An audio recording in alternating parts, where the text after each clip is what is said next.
Well, hey, lady. Hi, how are you? I'm fantastic. How are you? I'm good. I don't know if this sheet that I have behind me is actually fucking blocking any of my echo or Well, not, hopefully. but hopefully it is. I would like to formally apologize again for our fucking sound quality. I know I sound like I'm in a well. It won't be forever. It'll just be for fucking coronavirus.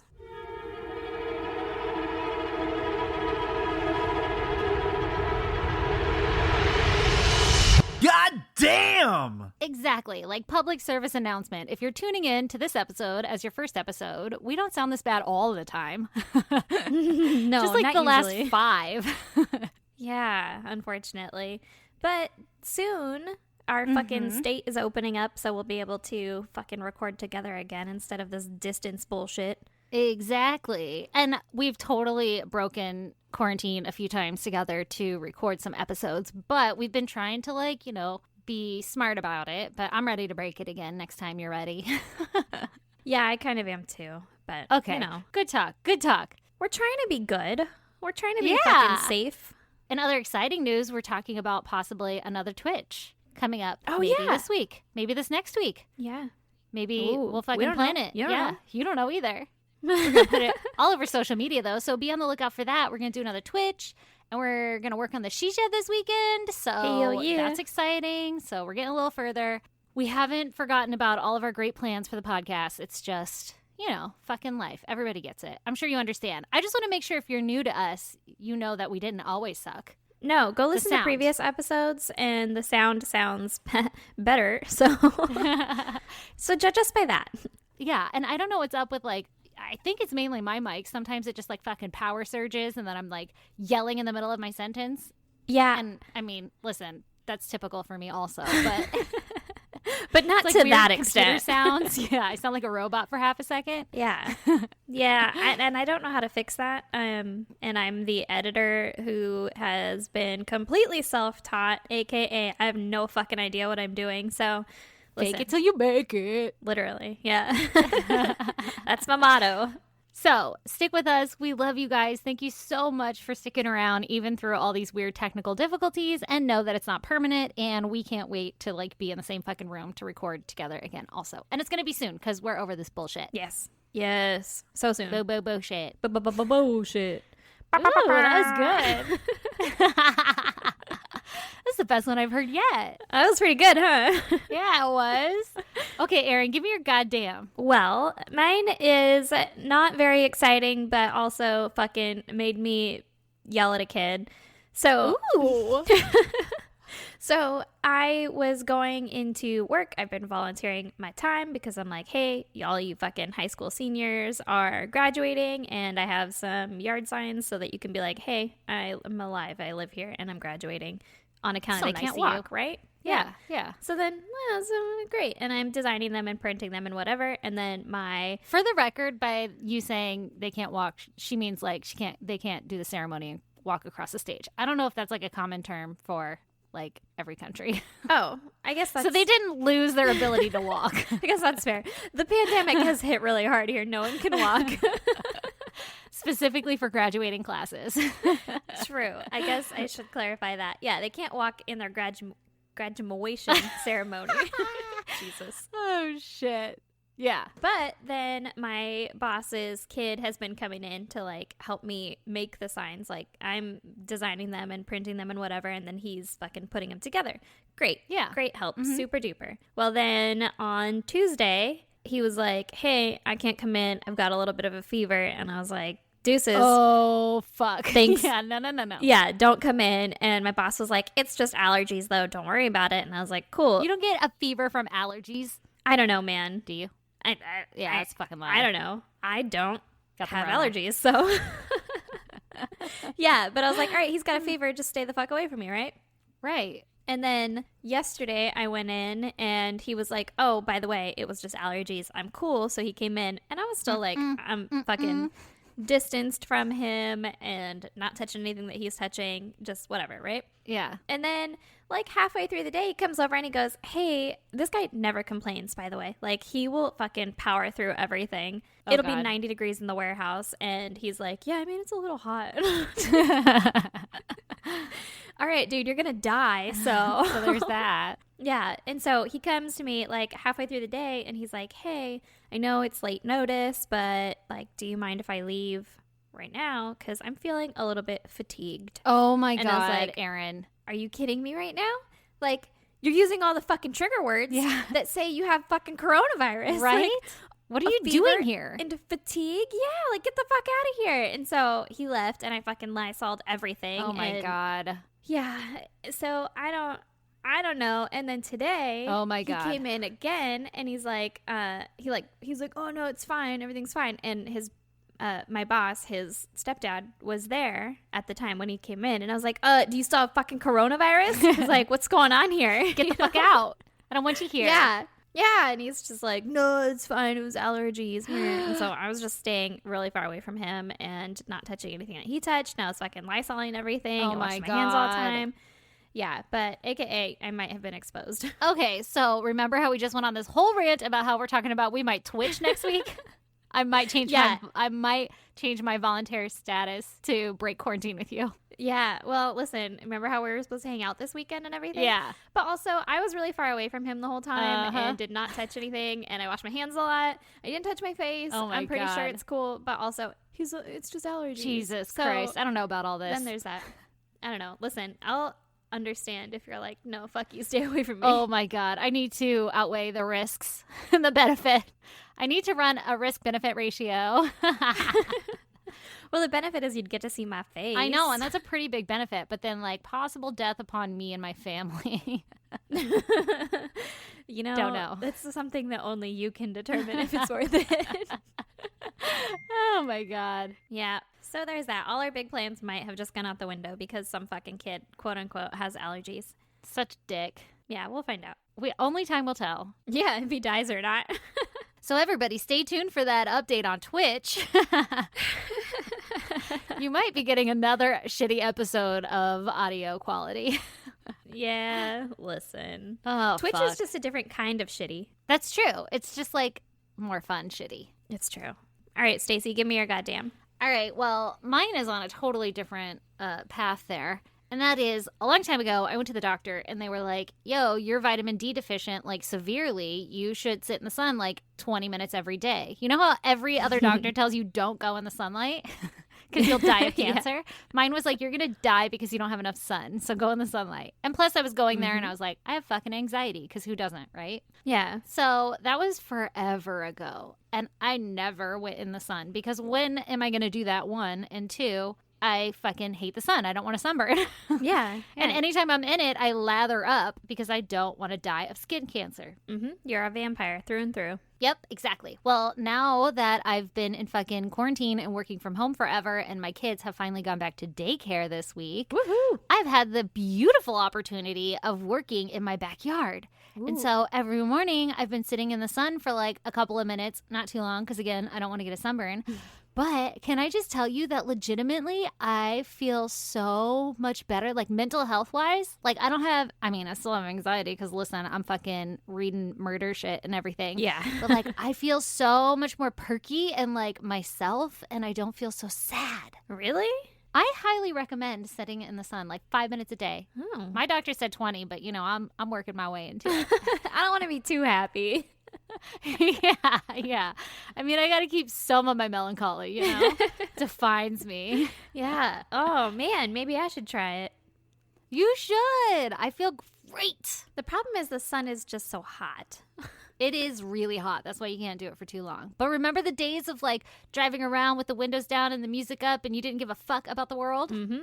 I feel that for like, you know, little glimpses of the day. Oh, man. If I could just Yeah. get some of that back. Yeah, go sit in the sun. And then, like, picking up my kids from daycare, I have been rolling all the windows down and blasting the music, and my 3-year-old fucking loves it. And I let him pick the songs, and so we'll just be blasting fucking Kid Bop down the street or Kids Bop down the street. Or he likes Alanis Morissette, or he likes fucking Africa by Toto. Like, kids got good taste. I like it. My kid only likes Old Town Road and Wow by Post Malone. That's a pretty good one. Yep, there you go. See, my son loves Old Town Road by Kids Bop. I highly recommend it. Oh, no, I like the OG version. I don't want him to know that there's another one. I do too. Don't let him know. Yeah. It came about from a YouTube video. Ooh. He found it on YouTube. He's smart. He's real smart. Okay, also, one more thing about my kid, because he's fucking adorable, is every time I get in the car now, like in the morning, I put my fucking kids in the car and I get in and then I turn around because I have to back out of my driveway and I look at him and I say, "Are ya ready, kids?" And I've gotten him to start saying, "Aye, aye, Captain." Aye, aye, Captain. Oh my God, that's awesome. And he salutes me and it's made my fucking life complete. I'm so happy every single time. Oh my God, I'm going to do that. I need to do that. I'm stealing that from you. You should. Oh, my son's going to look at me like, what the fuck, the first couple times. Oh, yeah. Yeah. And now all I can think is like, I want him to get into SpongeBob because I will watch SpongeBob all fucking day. Like, I am in. And I don't think it's on any streaming services because it's Nickelodeon. Oh. So it's like, it's not on fucking Netflix. It's not on Hulu. Those are the ones that I Yeah. have. I have Disney, I was going too. to say, mine's on just cable, but I forgot. You don't have that. Yeah. Yeah. I only stream now, You fancy. I guess. Or You like, a digital mom. or I'm just very not fancy because I don't want to pay for fucking cable. That's true. That shit's ridiculous. It is. It's so expensive. And I'm like, I don't care to watch the fucking Kardashians. Oh, I will watch it. All right. Enough about our fucking streaming and cable services. Yeah, which everyone is just dying to hear about. I wonder what they do. Yeah, right? No one cares. Yeah, no. Let's talk about murder. All right. Let's do it. I think it's my turn to tell you a little ditty about murder. Okay, I'm ready. All right. Well, I actually have a listener suggestion. Ooh, let me hear it. All right. This one is from Isaac, who wrote us a longhand letter.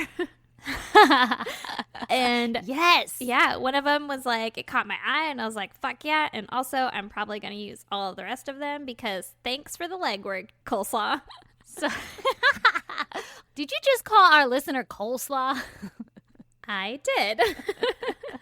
It's a thing now. It is a thing now. Someone fucking emailed me and was like, hey, can you change that to navy blue coleslaw? And I was like, the fuck? And then you're like, maybe they're calling you coleslaw like bro. Like, hey, coleslaw. So now I want to call everyone fucking coleslaw.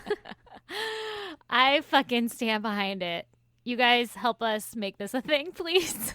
Mm-hmm. All right, coleslaw, you ready? Yeah, I'm ready. I'm ready. Let's do it. Okay, so this one is about Joan Risch. All right, Joan.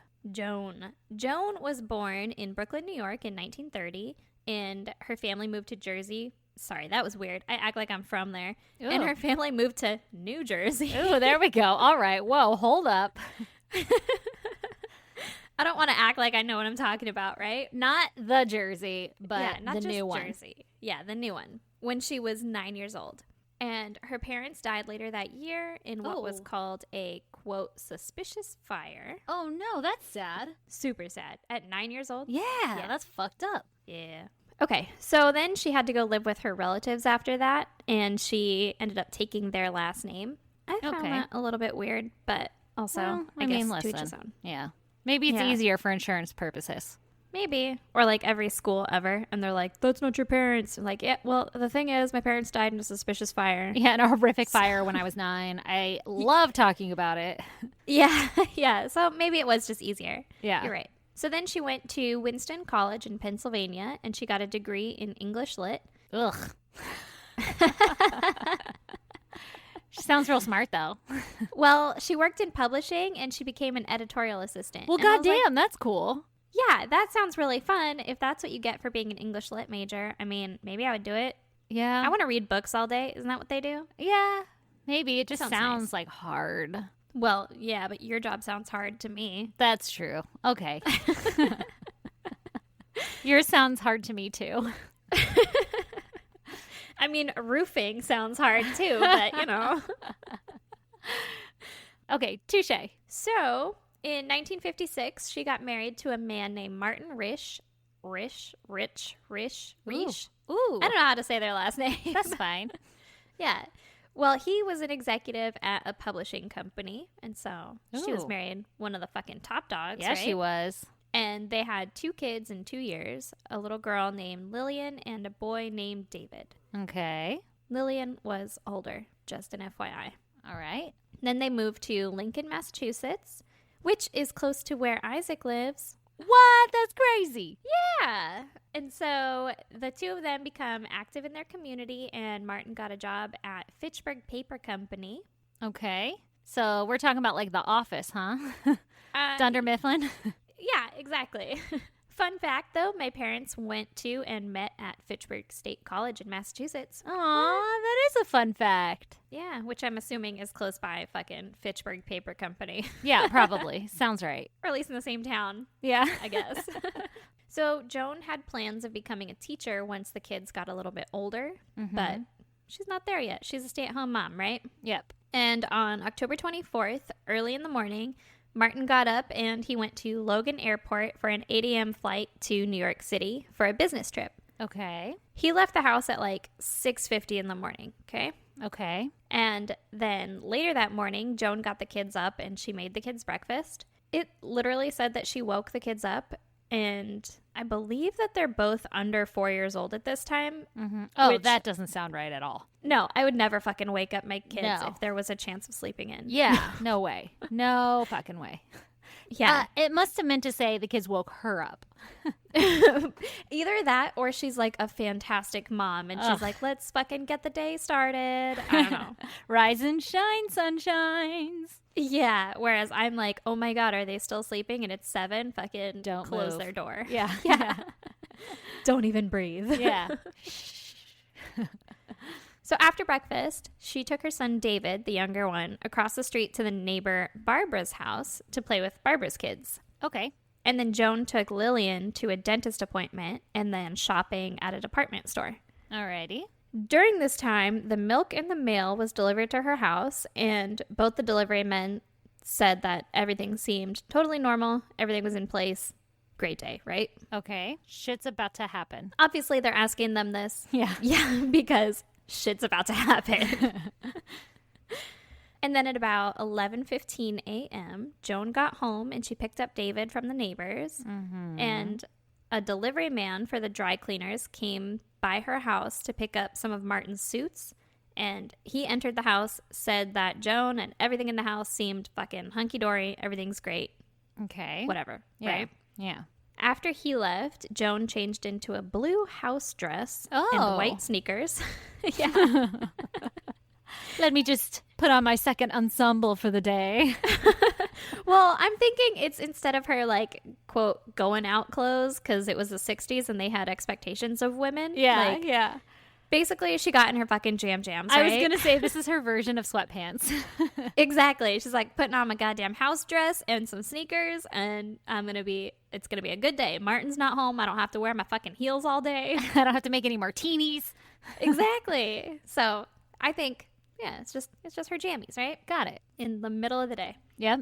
So then she made her kids lunch and she put David down for his nap, which would usually end like at 2 p.m. Mm-hmm. So at 1 p.m., the neighbor Barbara brought her son over to play with Lillian. Mm-hmm. And the kids said that Joan was gardening and had been using pruning shears and coming in and out of the house. And then she put the pruning shears back in the garage. And then just before 2 p.m., Joan took Douglas, who was Barbara's son, and Lillian back over to Barbara's house. And she was like, yo, I'll be right back. With her kids sleeping? Yeah. Okay. The kids in the house. I mean, it's just like right across the street. Yeah. Yeah. They're just trading off responsibilities. Now you take them. Yeah, literally. It's like, no, I got to do some shit right now. You hold them for a minute. Yeah. So I guess she dropped them off in the yard, and Barbara was unaware that the kids were now her responsibility again. Oh, God. I'm getting nervous for where this story is going. Interesting. Those kids better be safe. Well, as I said, the kids were telling us what she was doing as Okay. far as gardening and True. stuff. So Okay. You know that they're alive if you Okay. use fucking context clues. Well, I mean, as long as all of them are alive. I don't know. You left one kid in the house alone sleeping, so what the fuck's going to happen there? All right, true. Could be a suspicious fire. We Yeah. just don't know yet. Yes, exactly. So Lillian and Douglas, they're playing on a swing set that did not have a clear view of Joan's house. Okay. And at about 2:15 p.m., Barbara, the other kid's mom, The neighbor. the neighbor, said that she saw Joan wearing a trench coat over her clothing and moving quickly up the driveway to the house, carrying something red in her outstretched arms. She had a motherfucking trench coat? Yeah, I guess they all did. Okay. I think it was just a thing. She was wearing her trench coat, walking into the house, carrying something red in her outstretched arms. So a dead body. Maybe. And she Okay. looked dazed. Okay. Or like frazzled or whatever, right? Yeah. Maybe she got Yeah. shot? Maybe. Okay. I would also point out now that my dad totally owns a trench coat and he's from this area. So, boom, everyone there has a trench coat. All right. Checks out. Fact check. Yeah. So, Barbara just assumed that Joan was chasing one of the kids, and that's why she looked frazzled, didn't know what was in her arms. It was red. Could have been anything. Okay. Well, this was the last time that there was a confirmed sighting of Joan. Oh. Alrighty. So, about an hour later, a school bus came and dropped off a girl named Virginia Keene, who was the, right next door neighbor. Okay. Well, the right next door neighbor's daughter, technically, but whatever. Gotcha, She lived right gotcha. next door. Mm-hmm. To Joan. Yeah. And Virginia said that she saw an unfamiliar, dirty, two-toned, probably General Motors car.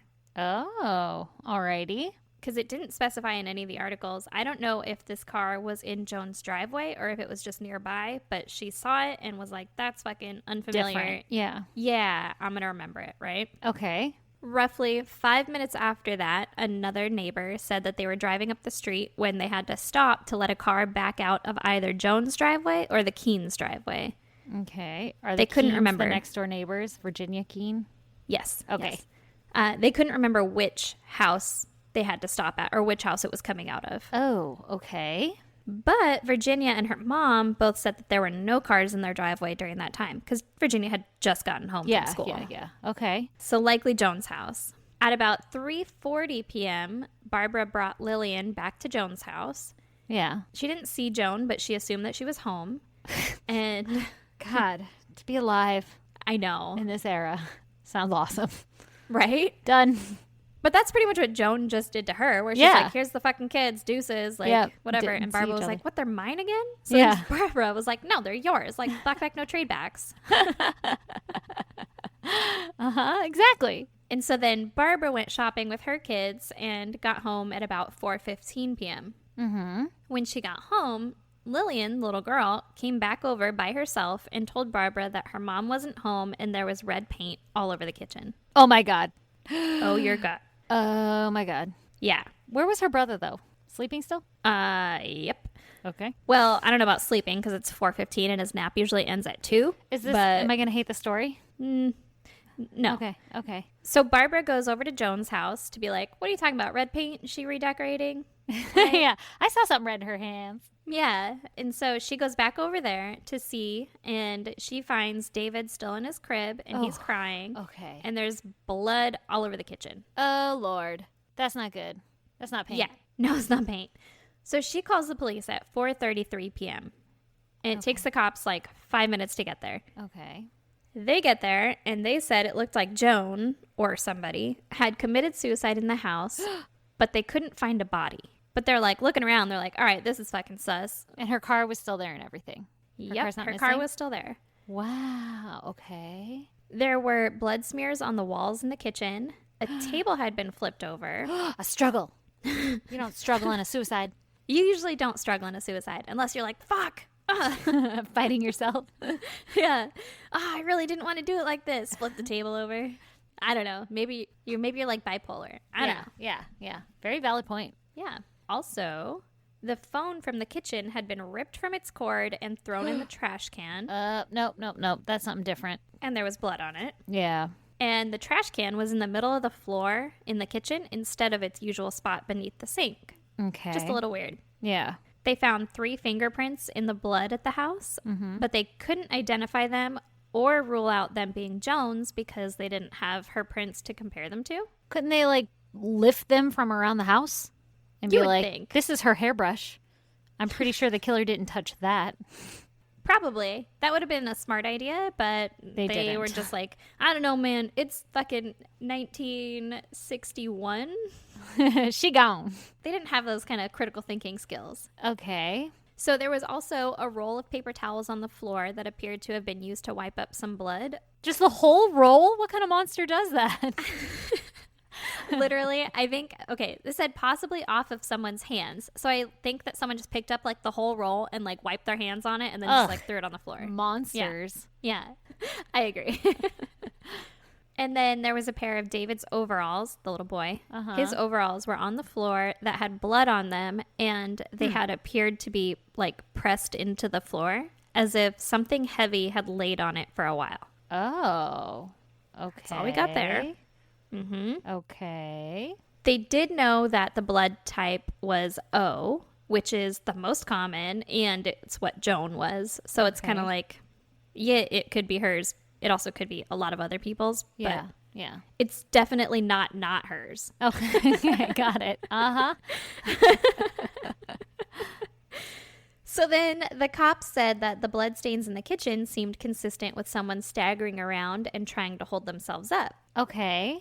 And there were drops of blood found in a couple other rooms in the house and like on a windowsill, but also a trail leading from the kitchen to the driveway. And then on the driveway, the blood went around Joan's car. There were drops on the left side of the hood, the right rear fender, and the center of the trunk. Okay. And that's it. Do we know if it was like leading from the house or to the house? I don't know. I'm sure that they could find that out now. I don't know if they would have known how to do that then. Okay. But oddly, there were no footprints in the blood. Okay. Which I guess, like, with the amount of blood, they're like, either the killer was super lucky, or whoever was really lucky, or They didn't have feet. like, yeah, they were hovering. I don't know. Yes. Makes sense. Oh, man. That goddamn footless killer. Killer with no feet strikes again. Yeah, fucking no foot killer strikes for the first time ever. Yeah. Yeah. And the cops searched the surrounding areas, like fucking by land and by sea. Not by sea, though, by air. And they find nothing. Alrighty. They check all the local hospitals for anyone matching Joan's description, but again, they come up with nothing. Alrighty. The cops called Martin's company, and they find out that he was on a business trip. Yeah. Because there's no fucking cell phones. Yeah. Where the fuck are you, Martin? Yeah, and they're eventually able to get a hold of him and told him basically get back to Massachusetts ASAP. Bad things have happened. Yeah, but basically he had an airtight alibi seeing as he was out of fucking state, right? Oh, that's fucked up, man. So back at Joan's house, the cops started searching for anything else that they could find that might lead them to a suspect or some clues or something. Yeah. And they find that Joan's pocketbook was still in the house. And police determined that after cashing a check the night before and then shopping at the department store and going to the dentist, she would have had less than $10 on her person, which equates to about $90 in today's monies. But they didn't specify if that money was then found in the pocketbook or like Okay. if Missing? it wasn't there. Yeah, but they're like, Yeah. she should have about $10 on her. That's it. If you find her to verify, ask her if she's got that $10. Ask her how much Can you money she describe the has. missing person? Well, she has about $10 on her. This is some, like, I don't know, 1961 police work here. Yeah. They're like finding irrelevant shit. Her Exactly. favorite flower was the daisy. Which also, $10 back in that day equals about $90 today. Like, I could fucking skip town on $90. Yeah, me too. Not that I'm saying anything. You think she was like, fuck it, I'm done being a mom? Well, that's a theory. Really? Yeah. I'm going to stab myself and just disappear? All right, well, listen. Okay. So, the mail that had been delivered that day was still in the mailbox. Okay. And there was a phone book that was out and open to the page where you're supposed to write emergency numbers, but none had been written. Okay. And there was a liquor bottle and some beer bottles in the trash can. Okay. And Martin said that he and Joan had drank the liquor bottle the night before, but he didn't know where the beer bottles would have come from. They sound fun. Okay. I'm guessing Joan. Joan got home and she was like, fuck, man. This is hard without my husband. Let me put my house coat on and have a beer. I mean, possibly. But also, you would think that Martin would be like, yeah, I mean, occasionally she drank beer. Like, it could have come from her. It's the 60s. I don't think women are supposed to drink beer. She partook in the bottle of alcohol with him. Well, yeah, but like beer, that might be like so not ladylike because it's got bubblies and it'll make you burp. But if your wife is missing, I might be like, yeah, sometimes she would do that. Or do you think it I'm was like a saying that secret she from hides him? that from him. Oh, I see. Maybe. Okay, I see. okay. Possibly. Maybe she's And like, then- what's all the fuss about? She just wanted to try it. Yeah, she's like, ooh, he's not home. Okay, and then like maybe the phone book emergency page is from the little girl. You know, her daughter was like, oh no, my Oh. mom's gone. Yeah. And she went to the emergency pages and she was like, fuck, there's nothing written. Mom. Thanks, Mom. Yeah, I guess I'll go to the neighbor. Possibly. All right. I like it. Okay. So the trench coat that Barbara had seen Joan wearing earlier was still at the house, but there was like a plainer gray wool coat that was missing. So she did another fucking wardrobe change. Wait, was there any blood on the trench coat? Because she was like holding something red outstretched in her arms in the trench coat. It did not specify if there was any blood on the trench coat, but I'm assuming not. And also she had her Yeah. arms outstretched. Maybe she was like, I don't want to get my good trench coat covered in blood, so she changed into her gray coat. Okay. I was more thinking that she got stabbed, so it'd be like no way to avoid it getting on your trench coat. I see. Yeah. Possibly. Okay. Well, apparently she was really good at keeping her trench coat clean, or they're really bad at telling us if there was blood on it. Okay, I'll take it. Okay. So there were some possible sightings of Joan after the time when Barbara had last seen her. Okay. There was one couple that believed they saw a woman matching Joan's description at about 2:45 p.m. walking along the road heading out of town.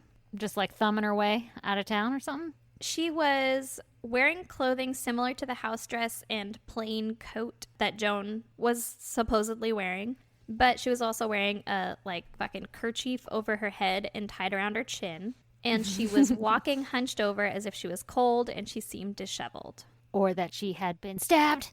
Ooh, well, hunched over? Yeah, you might be hunched over if you were fucking stabbed. Yeah. So there was another woman with similar clothing seen walking down the road between 3:15 and 3:30, and she had blood running down her legs. What the fuck?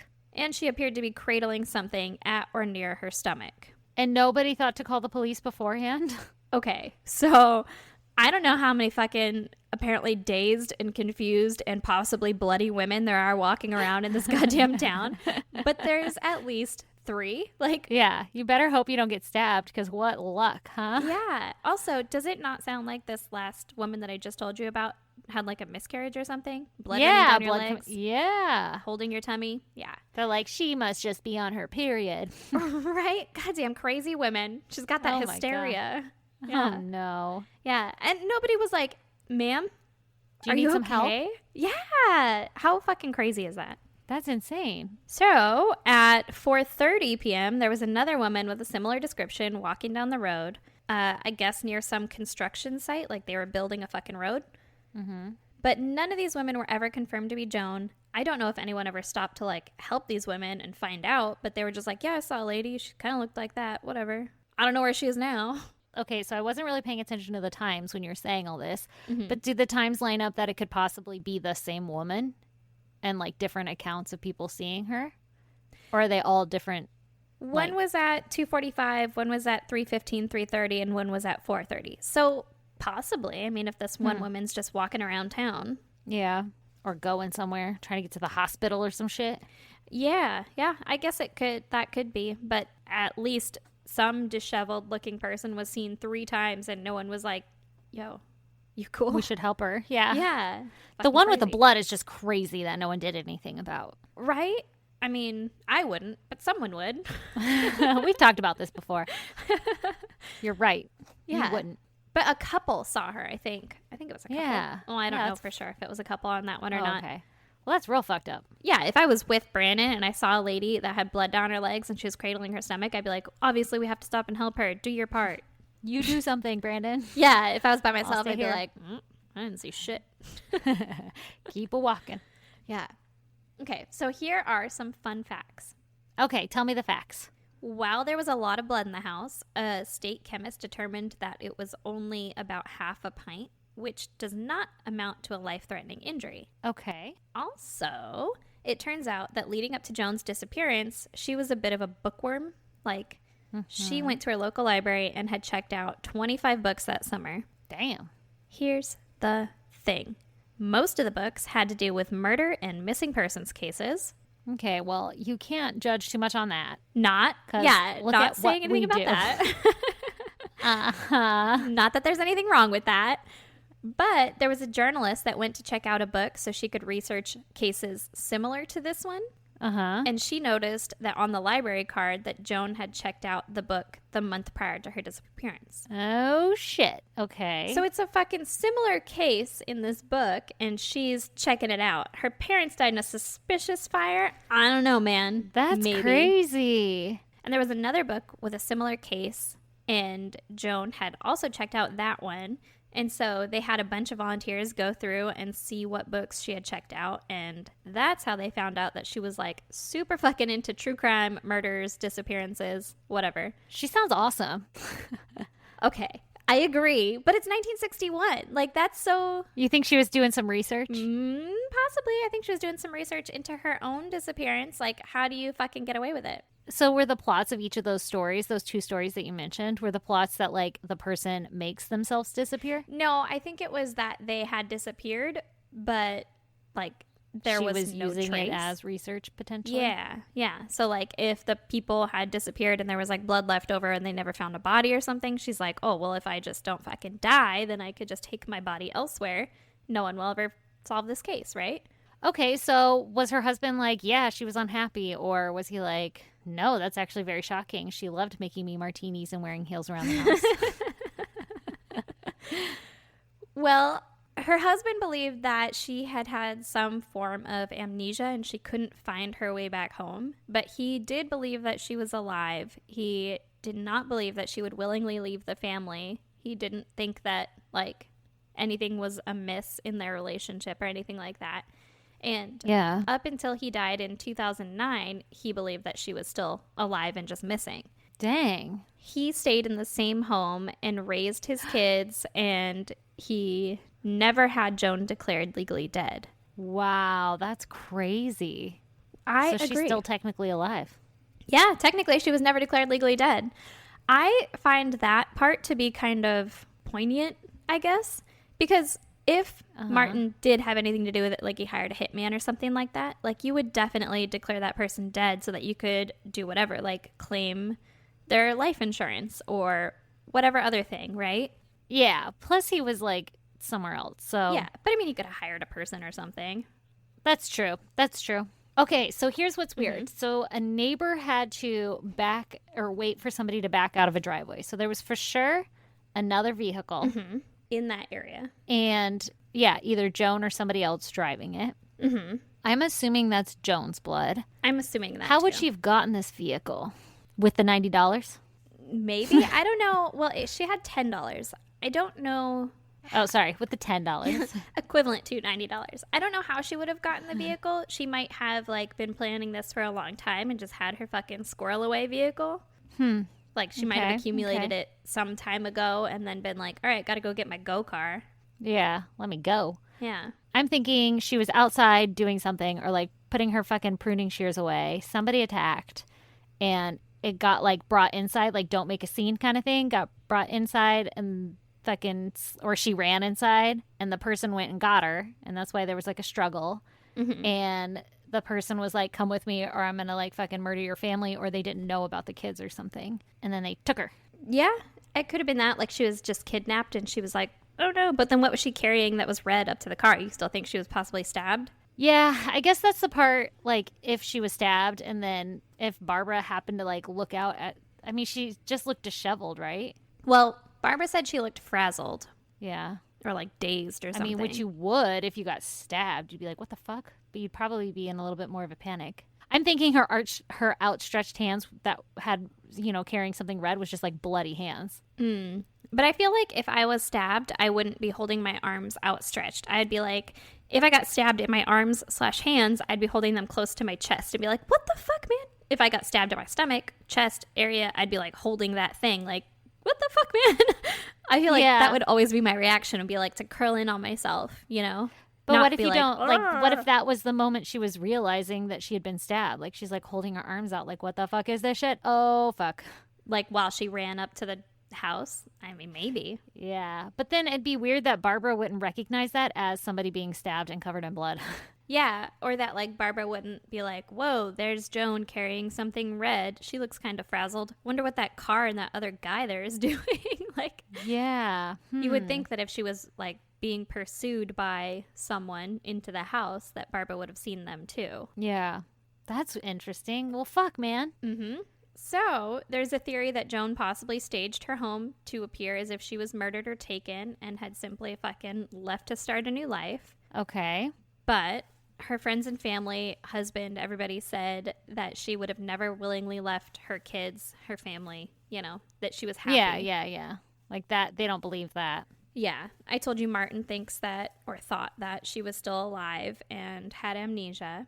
Mm-hmm. Some people also think that perhaps Joan was disoriented and wandered off and then had fallen into an open pit that was alongside the road at a construction site. Remember I said they were building a fucking road? Yeah. And if she fell in there, might not have been able to get herself out and then had been buried when they finished the road. Who the fuck doesn't notice there's a body in an open pit, though? Maybe it's a really deep pit. Maybe. I was thinking as soon as they started putting dirt in, I'd be like, excuse me? I'm down Help. here. Yeah.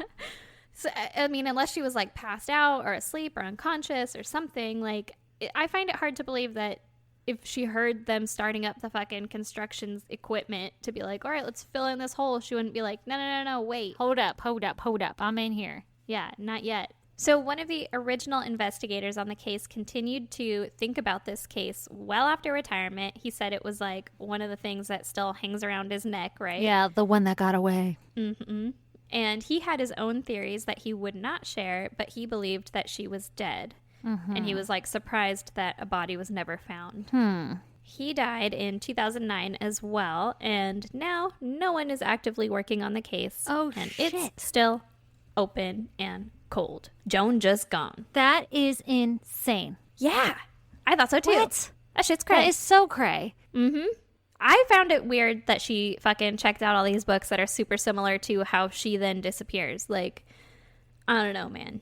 I get, like, researching murder and stuff, but also she didn't have a fucking podcast.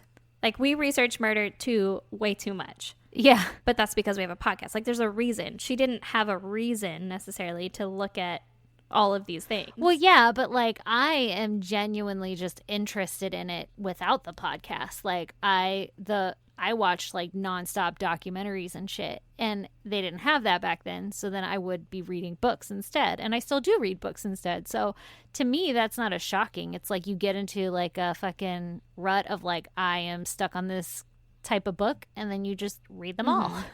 So to me, that's not like as defining. I get that it's like suspicious, a weird coincidence. Yeah, and a shitty coincidence. Yeah. But it would be a shitty coincidence if we turned up dead. Well, yeah, of Under course. suspicious But also- circumstances. She staged her own death because she read about it and she talked about it in this podcast. Well, yeah, but probably not, right? I mean, yeah, but we've talked about a lot of weird shit in this podcast. You could find like however we died, they'd be like, they talked about it once. yeah. So I guess I could see that, but I don't know. 25 books in a year, that's a lot of books. Is it though? All about murder. I guess they weren't all necessarily about murder, but most of them about murder disappearances in such a way that make it seem suspicious. I don't know. Just saying. She could be fucking living the dream somewhere else. She could, but I don't know. Yeah, I don't know, man. That's super weird. Yeah, isn't it? I don't know. I kind of want to believe that she fucking ran off, staged her death and ran away. Yeah, I have a hard time believing those. Well, it's what I'm believing. I mean, so. it sounds great and everything, but like, what? Why would you make it so dramatic? Like, you know that your daughter is across the street and is going to find the blood all over your house. You know, like I don't think if you're staging your death, you would want to traumatize your kids. You would plan it in a different way. Like, I'm just going to disappear. Instead of like, hey, I'm going to disappear and also fuck up my kids for life because they're going to see my blood smeared everywhere. You won't care. You're out of there. Yeah, but I'm sure you still care somewhere, right? That maternal instinct. I mean, probably. She cared enough to take the kids to the dentist and shit. That's true. But maybe the kid was like not accustomed to like seeing blood everywhere or anything, but like maybe she had been primed to think of it as paint, and so she's really not fucked up, and that's why she went over and was like, "There's paint all over the kitchen." Like maybe mom was like, "Hey, see this stuff? This is paint." That's weird. I don't know. I'm just saying. By the way, the stuff coming out of mommy is just paint. Don't worry. Well, I mean, okay, she's carrying something red in her hands. Maybe it was a bag of blood. Maybe it wasn't actually her blood. She's got it from like a fucking butcher. I'm sure they could tell if it was animal blood. What if she had like a pig in her hands? A dead pig in her hands that she was carrying it in. Yeah, she could have had anything. I feel like if it was a dead anything, Barbara would have been like, "What the fuck?" Like instead I mean, of just she could have something just red. had like a bag. Yeah, that's true. But if it's red, what if it's just covered in blood? She doesn't realize what it is. Like, you're not just going to see like a pig with an apple in its mouth. Yeah, but I also feel like if you're trying to be like sneaky, you would try to hide something covered in blood. That's true. Trench coat is kind of weird though, unless like you don't wear your dress out in public, you know, your house dress. If it's like risque to wear it out in public, then she just like threw a big jacket on over it to be like, oh, I just got to run to the car real quick. Yeah, I'll bet it's more like that. I don't think it's like trench coats are fucking weird or anything, especially in that time and everything. I feel like trench coats were pretty normal, and what time of year was it? Was this? October. Yeah. Okay, that makes so more it could have sense. been chilly. So she was outside pruning the trees and shit too, right? Mm-hmm. So maybe she was just wearing that to do her gardening. Yeah. Okay. I don't know, man. I'm just saying. Weird. She gone. That's weird. She ain't never come back. She ain't ever coming back.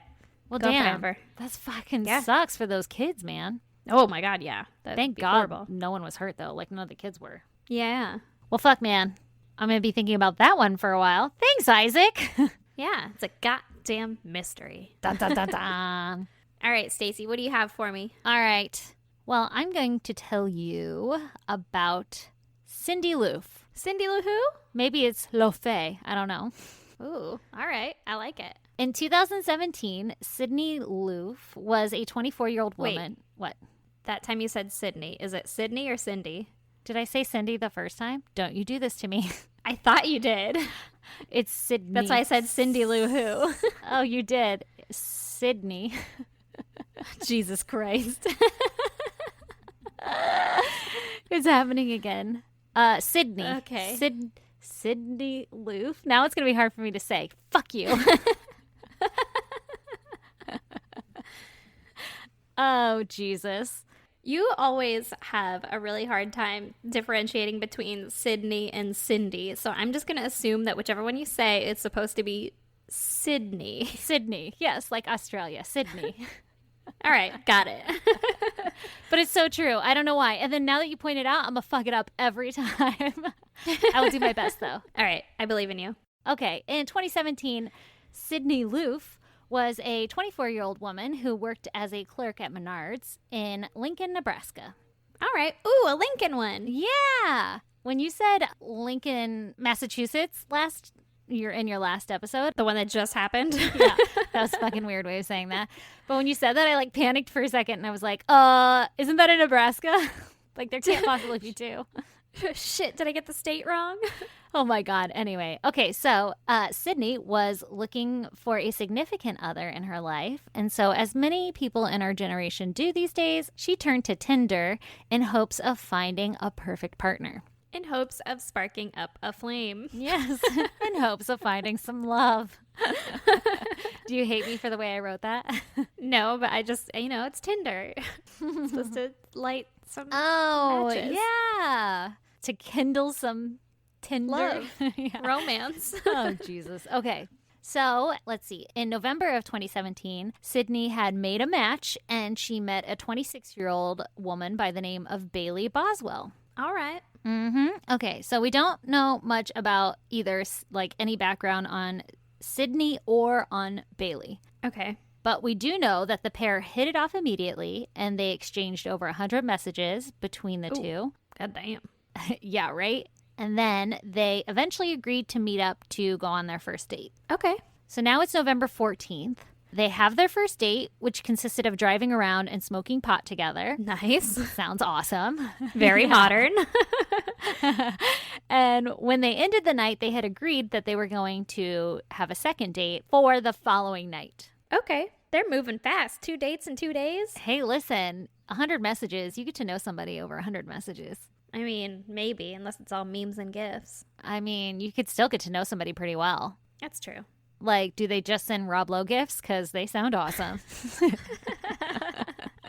That's my kind of person right there. Oh, God. Okay, so the next day, on November 15th, at 10:30 a.m., Bailey is seen with her boyfriend. Excuse me? Excuse Bailey's the fuck out of me. lighting the candle at both ends here? Yeah, she is. Okay. Uh-oh. So, 10:30 a.m., seen with her boyfriend, who is 52-year-old Aubrey Trail. He's 52. How old was Sydney and Bailey? Because I thought that they were... Much younger. Yeah.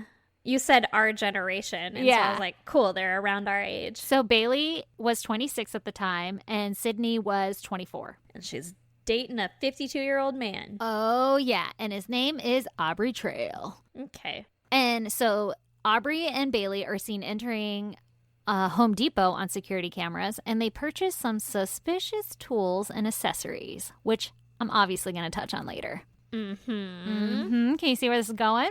I can. All I right. don't like it, but I can see it. No, it's super fucked up, which is why we're talking about it. All right.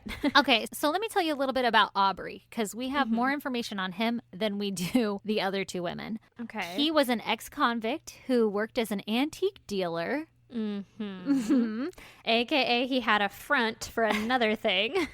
Exactly.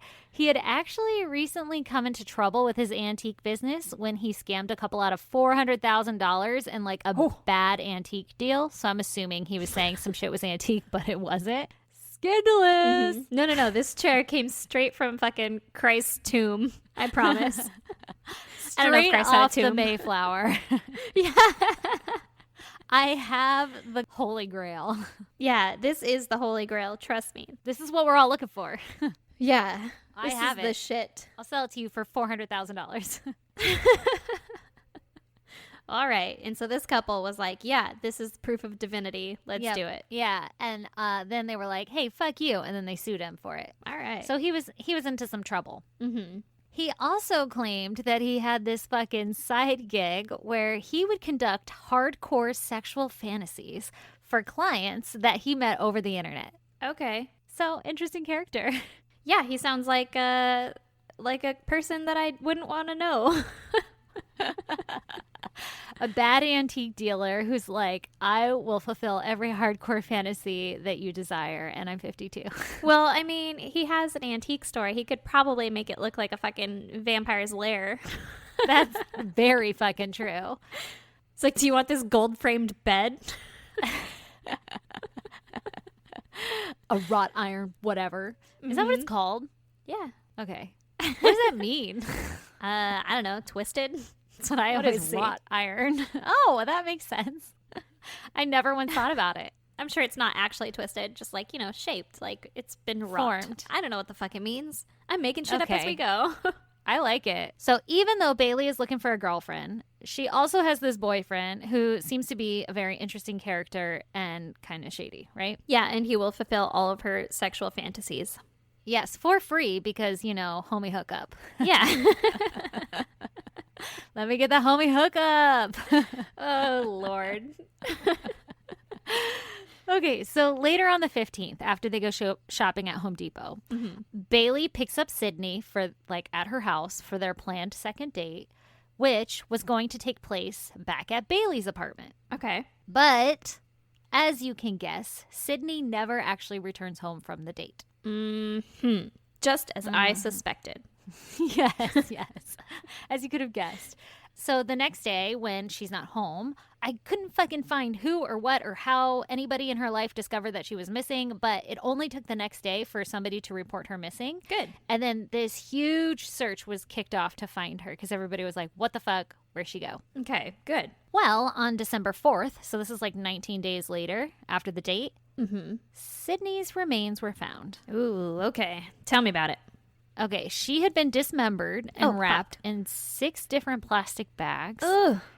and scattered along some country roads near Edgar, Nebraska. Okay. I did not look up how far away that is from Lincoln. Yeah, that sounds like a shitty place to die. Oh my God, seriously. Well, I'm assuming she died somewhere else and they like dumped her. Yeah, that sounds awful. Terrible. All right, tell me Okay. about fucking Bailey. What's Bailey doing this whole time? Yeah, obviously. Listen, you should have been a detective because you're going the right direction. Yeah. Obviously, the police were like, hey, Bailey, we're pretty fucking suspicious on you. I'm going to keep an eye on you. Yeah, especially considering they have all this fucking evidence that leads straight to Bailey. Like, they have her phone number. I'm sure that they have all the text messages or whatever between Bailey and Sydney. What a dum-dum. Exactly. Okay, so there's not a lot of detail on like how cops start to follow Bailey, like how they know that Bailey was like the last person to talk to Sydney, other than maybe somebody in her life was like, oh, she had a date with this person. Mm-hmm. And I mentioned it later, but I guess this is a good time to mention now. Police later discovered that Bailey didn't give her real name when she was talking to Sydney. So I still don't know how the police knew to like investigate Bailey. And I didn't find anything on that. Mm-hmm. Well, they could have like known that she had Tinder, looked on there, saw that she matched with this person, talked with them, gave them her number, and then been like Went from there. Yeah. If they Could didn't have access to Uh-huh. her phone and all of her text messages and stuff. That sounds very logical. Yeah. But I just didn't find anything that explained that. So I think you're on the right path there. Yeah. So they had a cop follow her around. And her and Aubrey both like traveled together, and they were like, they didn't travel far. I didn't write down their whole fucking path. I read an article that like explained everywhere they were going. But basically they were just like dropping in at places, picking up chicks, going back to motels, and then they'd leave like the next day and go pick up somebody else. But they were staying in motels and kind of hopping around. They did not go back to their apartment.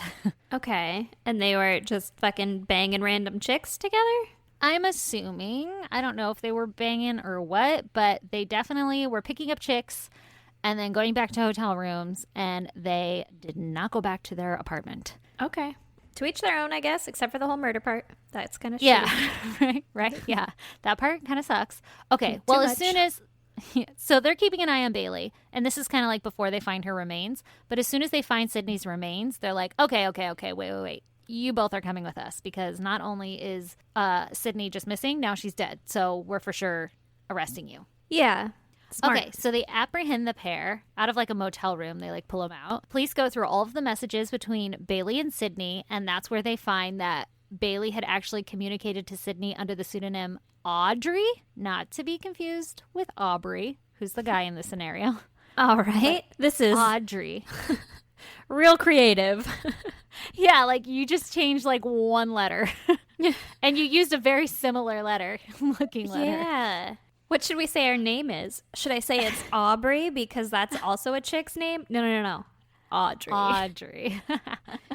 Okay, I also read that allegedly Bailey wasn't the one texting Sydney herself, but that it was actually Aubrey pretending to be Bailey, pretending to be Audrey. Oh, Lord. Okay. So there's that. Okay. The police are finding that on the day of the couple's second date, right before meeting up, Sydney had texted Bailey and she asked, quote, just gonna be me and you, right? And then Bailey replied, quote, okay, yes, of course. So to me, this makes me think that like maybe Sydney knew about Aubrey, or that Bailey had a boyfriend or something. Like maybe Sydney was aware that there was this other person in her life. Yeah. Because why would Sydney question if they were going to be alone or not? Yeah. Well, you said that Bailey and Aubrey were picking up chicks or whatever. Maybe that was like their thing. And so maybe Bailey was like, hey, by the way, I've got this guy who's also into shit. And Sydney was like, no, I'm not really into dudes. And so then she's like, hey, it's just gonna be us, right?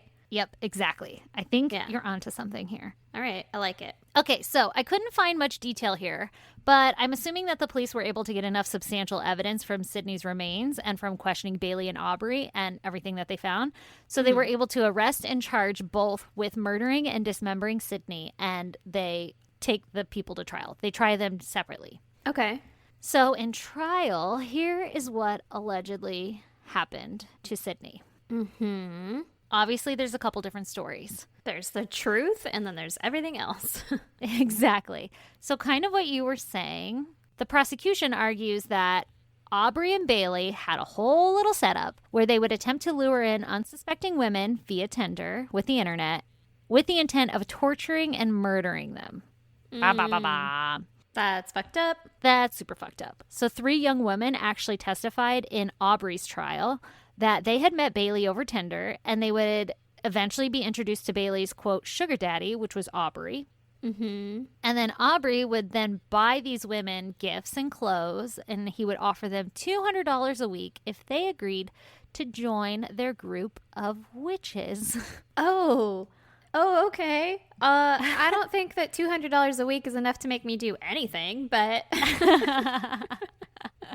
I mean, but you get like gifts and shit too. He was a sugar daddy. I guess. I was like, yeah, fuck yeah, I'll be your witch. Whatever. Give me some money. Maybe if I had nothing else to do and I was like on Tinder and just fucking trying to hang out with people, maybe. But at this point in my life, $200 to be a witch, not doing it. I'll join your coven. Okay, so Aubrey bragged to them that there were like 12 witches total in his little witch group. Coven. Mm-hmm. Yep. Yeah. And so he was like, come join us. There's 12 of us. We have so much fun here. And they were like, that's a lot of money. That sounds fun. Okay, I'm in. But here's the catch. These women had to participate in group sex. Big shocker, right? Yeah. They had to help Aubrey sell. Well, they had to help him steal and sell antiques. They had to obey Aubrey and Bailey's every command, which included walking through the apartment naked. And then they had to take punishment by whips when they disobeyed. Nope. For $200 a week? Again, listen, I didn't even want to be a witch for $200 a week. I'm not going to walk around your apartment naked for $200 a week and then be whipped. Ugh, fuck you. Okay, so here's what I'm thinking. Here's the allure behind that, or whatever the hell you want to call that, reason that somebody might partake in that. If you're into that. Yeah, exactly. It's like that's their thing. The whole Yeah. like slave, master, mistress, whatever fucking role, submissive. Yeah. Maybe these women were really into that and they wanted a master and he was like the sugar daddy master. So like I'll pay for you to do all of this shit and I'll give you on top of that, I'll give you $200, but you got to be my submissive. And they were like, okay. And then coming out in court, they're like, he was so evil. Yeah. Not to like, I don't know, like discount the witness because this is all very fucking valid shit, especially knowing what happened to Sydney. But I'm just saying, like, I feel like it's one of that part of the story where people glorify it and they're like, oh my God, see how awful he is. But like some of these people enter into this willingly because that's what they're fucking into. Yeah, some people enter into these relationships without the $200 bonus a week stipend. Yeah, exactly. Okay. So I just wanted to point out that fact that Yeah. I'm not over here like, oh my God, he's so terrible for wanting Yeah. to do these things. And these women, poor women, because like, yeah, poor women, I get it. I'm sure they got mistreated, but also there's a part that like some people enjoy doing that shit. Yeah, they could have been there very willingly, and then after the fact, they're like, "Oh fuck, I didn't know he was like serious." Yeah, I want out, and that's why they got out. Yeah, exactly. I'm just saying that my price is a lot higher. Your price is a lot higher. So is mine. I don't know that there is any dollar amount that would get me to do that because I enjoy my freedom. Same. And I have a bit of a fucking sass mouth on me, and I don't really want to get hit for it. So, Indeed. Okay. So they said that on more than one occasion, Aubrey had talked about his desire to torture and kill someone. ugh. So that the women could become real witches and could gain powers. Oh, because you got to kill someone to get powers, right? Exactly. right. Okay, Makes so I'm sure sense. this is where the women are like, okay, hold up. He's a little intense. I Yeah. thought I was getting into a different deal here. Like, I'm down for role playing for a while, but like, I don't really think that it's real. Yeah, like I don't want to kill somebody. Shit, man. Yeah. One of the women testified that the plan was to record a murder, like to murder someone on camera while having sex and sell the video for $1 million. Jesus. So a snuff film. Yeah. Yeah. So now he's an antique snuff film dealer? Yep. Yep. He's got a Jesus. pretty big role. I guess. Ugh, okay. Also, they said that Aubrey obviously liked to inflict pain during sex. Yeah. He kind of seems like that kind of guy. That's not shocking. That's not the most No, shocking not thing at all. you've said. No. That's why that's obviously. So the prosecution's argument is that Sydney is a victim of this elaborate plan. Mm-hmm. They lured her in to make this film, and they made it, and then they killed her, and that's what happened here. Yeah. So there's no clear evidence if Sydney was offered a role in this like sugar daddy witch clan. Or if she was just going to be used as the fucking sacrifice for more power. Exactly. Or that she agreed to participate in any kind of like fucking dangerous sex acts. There's no evidence that she knew anything about that. Yeah. Well, and she was like, it's just us, right? Like, I don't want your whole goddamn coven there. Yeah, that makes me think that she did not agree to it, if anything. Like, Yeah. maybe it got propositioned to her, and she was like, nah, I just want it to be us. And then Bailey was like, hey, yeah, no, that's cool. Yeah, we could just be us. Yeah. Yeah, exactly. And then she's like, fuck. She can just be for the sacrifice. Yeah, we'll just use her for that. Oh, my God, that's awful. Okay, so Aubrey testifies and says, that's not what had happened. All right, what had happened, though? He said that Sydney was down on her luck in terms of money, and that Aubrey offered her a deal that if she agreed to willingly participate in a staged sexual fantasy with 2 other women, then Aubrey would pay her $5,000. Oh, okay. I mean, Okay. It's much more alluring than $200. Yeah, 5,000 for sure. I mean, but she doesn't know she's the sacrifice. Well, But it's yeah. staged. Yeah, he just said a sexual act. Got it. Yeah, exactly. Okay, so as it turns out, the sexual fantasy was actually proposed by 2 other women, supposedly Aubrey's clients. Because remember, he had this side gig. Oh, yeah. So okay. he's saying, I had 2 clients come forward and say that they wanted to participate in some sexual fantasy, and I paid Aubrey $5,000 to be a part of it, and these 2 women paid me $15,000 Oh. to make this fantasy happen. Mm-hmm. So it was just a job for Aubrey. Yeah. Okay, so Sydney allegedly accepted the offer, and Aubrey said that it was agreed that the act would involve rough sex, but that what had happened was the rough sex went too far. Okay, and they didn't have a fucking safe word or something? Right? Okay, if you're going to do this shit, you better be fucking safe about it. Right? And everybody's got to agree, and you got to have a fucking plan. Be responsible, man. Yeah, and also maybe don't kill. Like, you can tell. You can tell. Exactly. You're like, oh, she's Yeah. really into Yeah. this. Her eyes rolled back in Oh. her head. Now she's dead. Yeah. You know. Like, just fucking Jesus. chill out. Or if you don't do it. yeah. Okay, so he says that what had happened was he had ended up choking her with an extension cord Nope. for too long, one too many times. Oh, so Lord. this act evidently involved an extension cord, and that she died from asphyxiation. Oh, I hate it. I know. That sounds fucking terrifying. Also, too many times. That means that she Yeah. was either close to dead or like passed out probably a couple of times, and they like take it off, bring her back, pass out Oh my again. God. Oh my God. Oh my God. That's what I'm Yeah. assuming, because like too many Yeah. times is like, and then the last time was just too much for her. Oh my God. That's so fucked up. Mm. Yeah. And if you're like disoriented, there's no fucking safe word. Yeah, exactly. If you're choking someone till they pass out a couple of times, I'm assuming it's till they pass out a couple of times, that person is no longer like in their right fucking facilities to be like, hey, I don't want to do this anymore. Yeah. And you have to be the responsible one and recognize that shit. You have to be the responsible one and be like, I mean, once is enough. Like, Yeah. that was a close call back there. You didn't look like you took to that very well. Yeah, on account of you fucking passed out. Oh my God. Okay. He always maintained that Sydney had consented to participate in this act and that he had never forced her. Mm-hmm. He also said that there was another woman who was a prostitute who was supposed to participate in Sydney's place, like he was going to hire her, but she backed out, and so that's why he suggested the offer to Sydney. Okay, so he never intended for her to be involved in this. Oh, no. Yeah, that wasn't my intention all along. Mm-hmm. Okay, so after Sydney had been strangled, Aubrey said that he fucking drained her body of the blood and, quote, soul. Oh, how do you get that out? Is there a tool? I don't fucking know. What did they buy at Home Depot? Yeah, what are those tools? Do you have a soul extractor? I prefer automatic. Yeah. Those manual ones seem to get gummed up pretty well. Aisle 7. Oh my God. Bin 4. Okay, so he fucking drained her body of her blood and soul, and then he placed the blood in a location that law enforcement had not yet found. Okay. And that's why when he chopped her up, using a fine-tooth handsaw, by the way, is how he chopped up her body. There wasn't a big bloody crime scene left behind in their apartment Okay. because he drained her body first.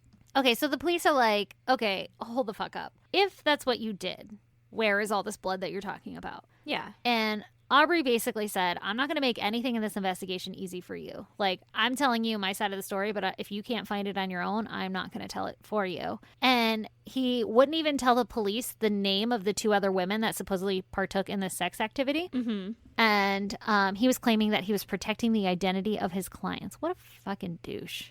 Yeah. Yeah. Like, if you really felt bad that you accidentally murdered someone, you'd be like, here's all my fucking information, man. Like, this was total accident. Yeah. Let me try to get the lessest sentencing I could. You would participate, like, right? I would. I'd be like, these are all the people. I don't fucking know. Yada, yada, yada. They could say that I was freaking out. Yeah. But, like, that it was you don't clearly an accidentally accident. kill someone and then drain their blood. And their soul. Don't forget the soul. Yeah. Yeah. Yeah, you're right. You're right. If you would have left that in there, it'd be different. But Yeah. Yeah. But the soul? yeah, that's a violation. Yeah, super violation. So he claimed that based on his belief system, once Sydney was cut up and everything, everyone had to leave something behind that they liked with the body parts. And that this was like a form of an apology for killing her. Okay. And one of the items left behind was a sex toy.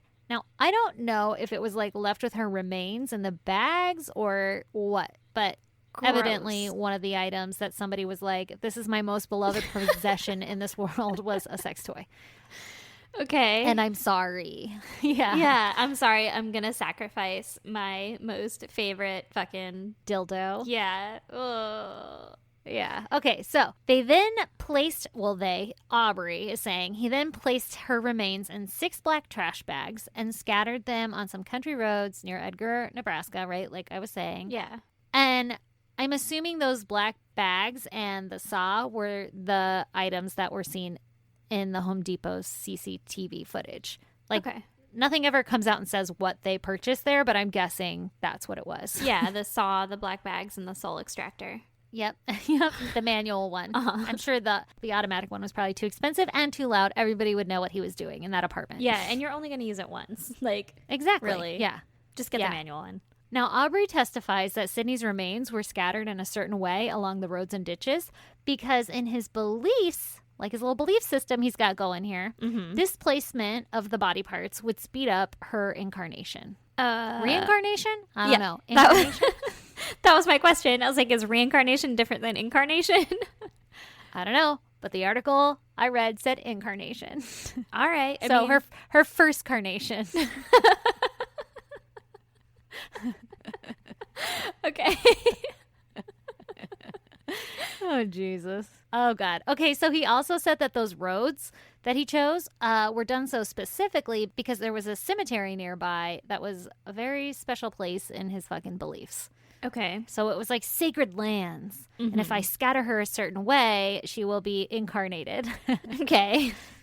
With all of my sex toys and my most prized possessions. Got it. Yeah, I'll get a golden dildo back. The agents that recovered Sydney's remains, they were like, those bags were literally just tossed in ditches. Like somebody drove by and was just chucking them out the window. They were not ceremonially placed anywhere. There was no meaning behind it. This guy is just fucking blowing smoke. Yeah. He's just trying to get away with fucking, it's my religion, go easy on me now. Yeah, exactly. Aubrey also claimed that Bailey was innocent of the actual murder of Sydney because she wasn't even present when she died, but that he did force her to help him cut up Sydney's body. So that's why her DNA might be present or whatever, but that she didn't actually do the murdering. Okay. So he's like trying to protect her in some way. And maybe it's right. I don't fucking know. Yeah. I mean, she's still kind of a bitch back there for like luring her Yeah, in. for facilitating this. Yeah. Even though it was probably Aubrey who was texting. Still, like, Yeah. she set up the fucking Tinder account. Yeah, I'm kind of thinking maybe if this guy was like known to be sort of like controlling and abusive, that maybe she was forced. But it also kind of sounds like she might have been going along with the deal. Like, I don't know. Well, it sounds know. like she's definitely his bottom bitch. Like, she's the one that is kind of helping him along because all the other women even said that they had to obey whatever Aubrey and Bailey said. Yeah. So then that makes me think that she's more involved or has more power than at least the rest of the girls. Yeah, absolutely. Absolutely. You're right. Okay, so he's like, she's fucking innocent. I did the murdering. Mm-hmm. He was so adamant about Bailey's innocence that at some point during the trial, he stood up and he said, quote, "Bailey is innocent and I curse you all." Oh, fuck. Not a curse.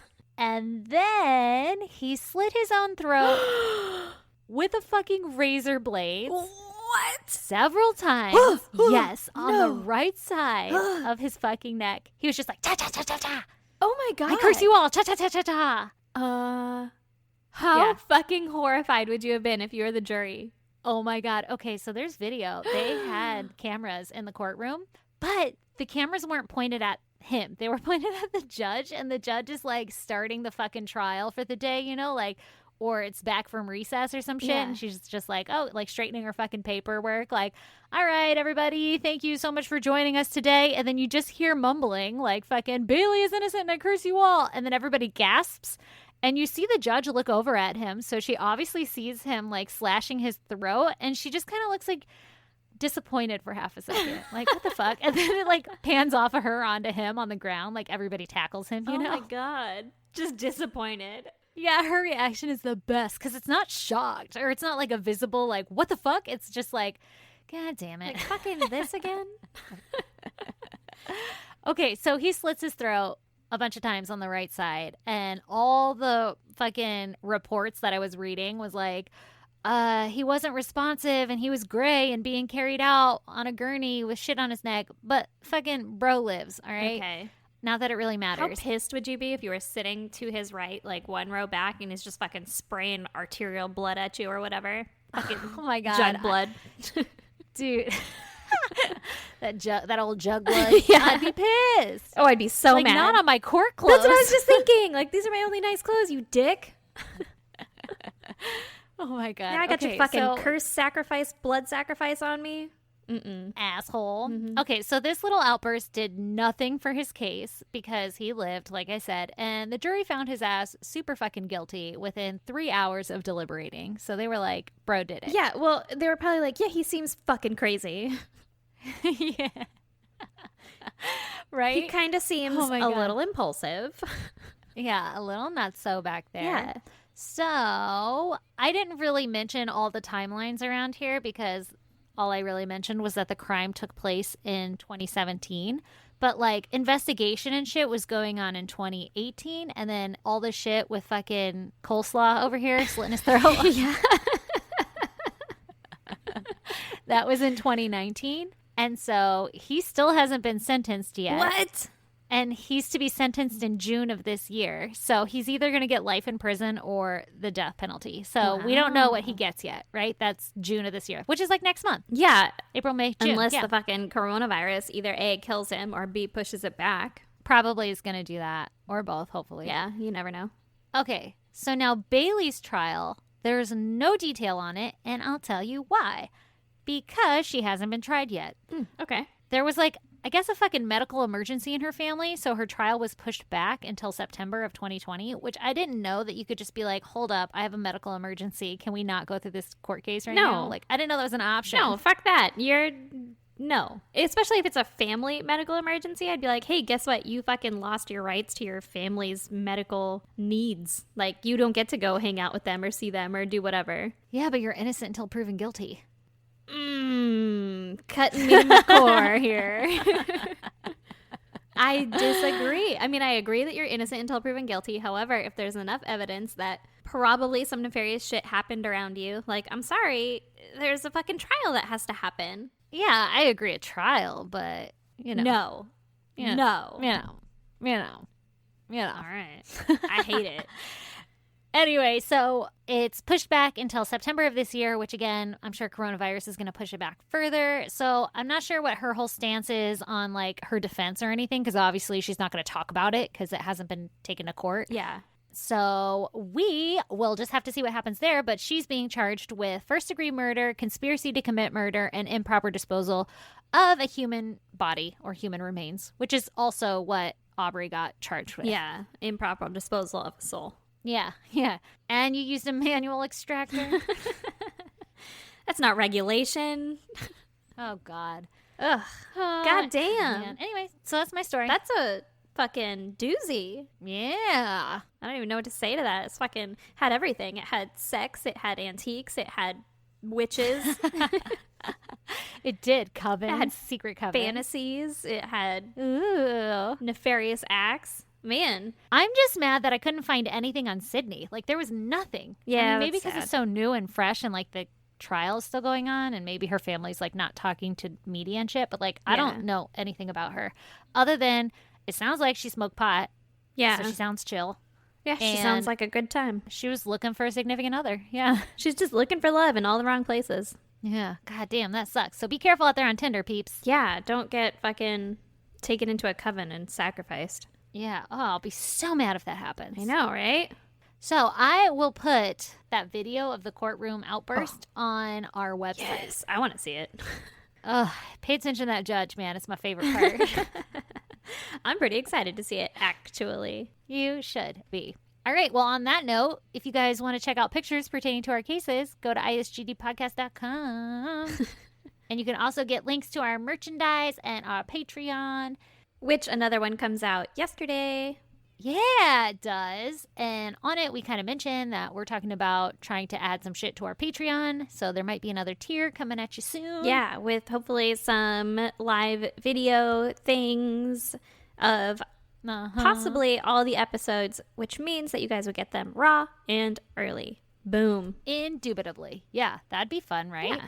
Except for we might have to wait fucking at least 2 weeks compared to what we were thinking about because you got fucking exposure over there. Yeah, possibly. It could have been exposure to fucking allergies. We just don't know yet.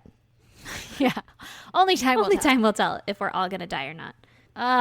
Okay. Also, follow us on Instagram, Twitter, and Facebook at ISGD Podcast. Come join the goddamn pod group Nailed it. on Facebook. It's so fun. And we're all so nice there. I mean, at least Come we are. join us. Yeah, we are. And you can email us at isgdpodcast@gmail.com. I owe some people some responses, and I deeply apologize. It's taking me forever. Yeah. You can snail mail us at P.O. Box 2764, Spring Valley, California, 91979. Beautiful. Is that all the things? I think so. Crushing it. Yup. All right. On that note, later, coleslaws. See you later, coleslaw. And if you're all caught up on our podcast, stay tuned for a promo from Always Time for True Crime.